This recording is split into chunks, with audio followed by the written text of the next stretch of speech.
रेणुका का नाम उन महान स्त्रियों में लिया जाता है जिन्हें भगवान विष्णु के अवतार को जन्म देने का गौरव प्राप्त हुआ है।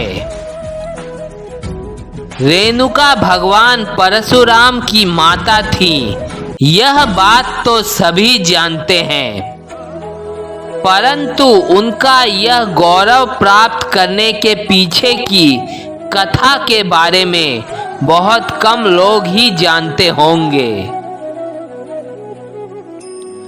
दरअसल ऋषि जमदग्नि और माता रेणुका सतयुग में हुए ऋषि अत्रि और माता अनुसुया का अवतार थे।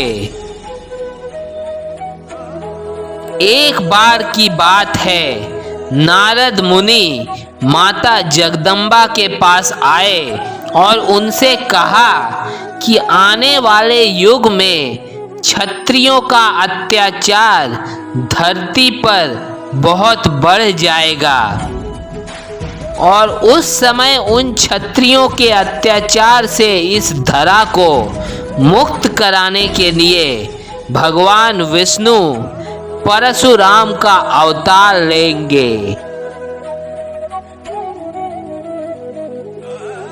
परंतु मेरी दुविधा यह है माता कि भगवान विष्णु के उस अवतार को गर्भ में धारण करने की क्षमता किस स्त्री में है। तब माता जगदम्बा ने कहा कि हे नारद, सतयुग में जो ऋषि अत्रि और माता अनुसुया हैं, वे ही त्रेता युग में ऋषि जमदग्नि और रेणुका के रूप में पृथ्वी पर अवतरित होंगे एवं उन्हीं रेणुका के गर्भ से भगवान विष्णु परशुराम के रूप में अवतार धारण करेंगे और इस धरती को क्षत्रियों के भार से मुक्त करेंगे। मेरे अत्रि स्वरूप का अग्नि जमदग्नि के पास क्रोध बनकर आएगा और मेरे अनुसुया स्वरूप का धर्माचरण रेणुका के पास पतिव्रत्य और पराक्रम विद्या बनकर आएगा।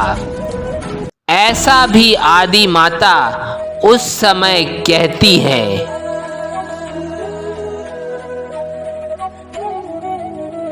फिर समय बीतता जाता है।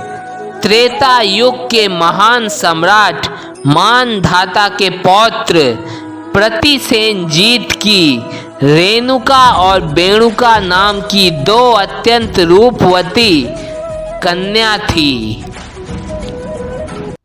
राजा को अपने धन वैभव पर बहुत अहंकार था। उन्होंने एक दिन अपनी दोनों पुत्रियों से पूछा कि तुम दोनों किसका दिया हुआ खाती हो। वेणुका ने तो कह दिया कि पिताजी, मैं तो आपका दिया खाती हूँ। मगर रेणुका बोली कि हम सब परमात्मा का दिया खाते हैं, वे ही हम सब का भरण पोषण करते हैं। राजा वेणुका के उत्तर से खुश हुआ, मगर रेणुका के उत्तर से उसके अहंकार को ठेस पहुंची। प्रतिकार स्वरूप उसने वेणुका का विवाह तो तत्कालीन अत्यधिक पराक्रमी सम्राट सहस्त्रबाहु अर्जुन के साथ कर दिया। मगर रेणुका का विवाह निर्धन तपस्वी भृगुवंशीय ऋषि जमदग्नि के साथ किया। परंतु राजा को यह ज्ञात नहीं था कि जमदग्नि के पास कामधेनु गाय थी जो सभी कामनाएं पूरी करती थी। जमदग्नि ऋचिक मुनि और सत्यवती के पुत्र थे, जिन्होंने तपस्या द्वारा दिव्य आशीर्वाद प्राप्त किया था। रेणुका का भी जन्म यज्ञ अग्नि से हुआ था, जिसका अनुष्ठान राजा प्रतिसेनजीत ने किया था। यज्ञ अग्नि से प्रकट होने के कारण ही रेणुका में सतीत्व का प्रखर तेज था।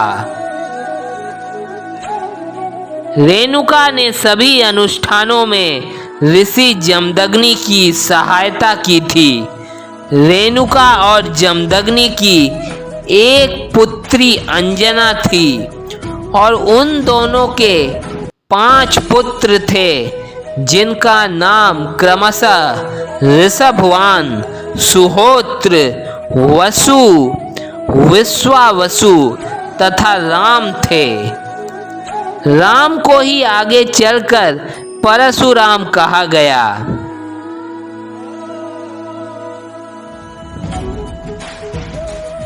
परशुराम दोनों के सबसे छोटे पुत्र थे। रेणुका की छोटी बहन बेणुका का पति राजा सहस्त्रबाहु अर्जुन दुष्ट प्रवृत्ति का था एवं प्रारंभ से ही उसकी नजर ऋषि जमदग्नि की कामधेनु गाय और उनकी पत्नी रेणुका पर थी। राजा सहस्त्रबाहु रेणुका से विवाह करना चाहता था।